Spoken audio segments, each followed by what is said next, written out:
കുട്ടികൾ എപ്പോഴും എല്ലാ കാര്യങ്ങളും പാരന്റ്സിനോട് പറയാറില്ല, അല്ലെങ്കിൽ പാരന്റ്സ് അത്ര ഫ്രണ്ട്ലി ആയിട്ട് കുട്ടികൾക്ക് തോന്നാറില്ല. ആ ഒരു പ്രശ്നം നിരന്തരം പറഞ്ഞു കേൾക്കാറുണ്ട്. ഞാൻ രാധിക, ചൈൽഡ് ഗൈഡൻസ് കൗൺസിലർ, ഒപ്പം ഗൈഡഡ് ഗ്രോത്തിന്റെ ഹോസ്റ്റുമാണ്. എന്തുകൊണ്ട്?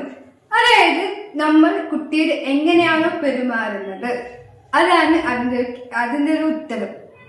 ഉദാഹരണം, ഇപ്പൊ ഒരു കുട്ടി നിങ്ങൾ ഒരു കാര്യം വന്ന് പറഞ്ഞു, നിങ്ങൾ സൗമ്യത്തോടെ ആണോ കുട്ടിയോട് അത് പ്രതികരണം ചെയ്യുന്നത്?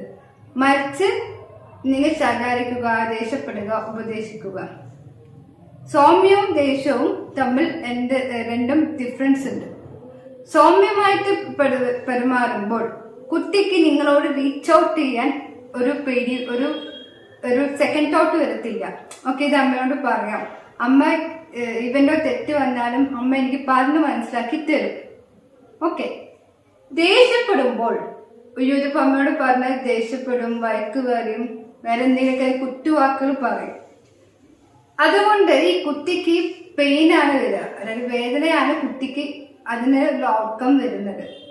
അതുകൊണ്ട് തന്നെ ആ ഒരു പേടി അല്ലെങ്കിൽ ആ ഒരു വേദന, കുറ്റവാക്കുകളൊക്കെ ഒഴിവാക്കാൻ വേണ്ടിയായിരിക്കും നിങ്ങളോട് കുട്ടികൾ റീച്ച് ഔട്ട് ചെയ്യാതെ പോകുന്നത്.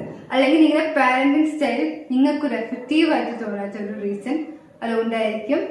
സോ ഇങ്ങനെ ദേഷ്യപ്പെടുമ്പോൾ ആവശ്യമാണോ അല്ലെങ്കിൽ നിങ്ങൾക്കൊരു വേദന കുട്ടിക്ക് കൊടുക്കണോ വേണ്ടി ചിന്തിച്ച് ദേഷ്യപ്പെടുക. This is signing out from Guide grow.